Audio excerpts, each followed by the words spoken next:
မင်္ဂလာပါဒါလေးကတော့မနက်ဖြန်14ရက်နေ့ပေါ့နော်အကြနေမှာပေးရမယ်မောလက်ဆောင်ပြီး90ကျော်အတွက်ပထမဆုံးအိုးလေးမုတ်ချခံနေလေးနော်မုတ်ချတာလေးလိုက်ပြထားတာပါရှင်ဒါကမုတ်ချခံနေပါနော်မုတ်ပေါင်ရဲ့အောက်ကရေအိုးရဲ့ဒါမုတ်ပထမအိုးစားပြီးတော့မုတ်ချပါပြီလို့နော်ဒီလိုမျိုးအိုးနဲ့4-5အိုးကျူရတာဖြစ်ပါတယ်เนาะဒါဆိုရင်ဒါအောက်မှာမုတ်လေးတွေမိုးလက်ဆောင်ဘက်ကလေးတွေလှနေရောကြာလာပြီပေါ့နော်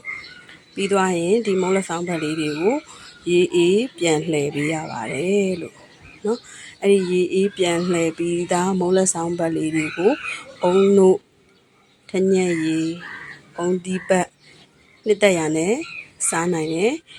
ရွှေအေးလုံးမယ်ဆိုရင်လည်းရပါတယ်တချို့ကြတော့လည်းမိုးလက်ဆောင်ကြောက်ကြောလေးလောက်ကြပါတယ်နော်ဒါကမနက်ဖြန်ပေးရမယ်ပြီး90ကျော်အတွက်ပထမဦးလေးစားချတဲ့ပုံလေးရိုက်ပြထားတာပါမိုးလက်ဆောင်ဘက်မှာမယ်ဆိုလို့ရှိရင်အခုရက်ပိုင်းကတော့အများတန်းရှိနေတဲ့အတွက်တပီးနှစ်ပီးဆိုရင်တော့ချက်ချင်းလာယူလို့ရပါတယ်ထည့်စရာယူလာပါပြည်များမယ်ဆိုရင်တော့ကြိုပြီး order တင်ပေးပါနော်ကျေးဇူးပါ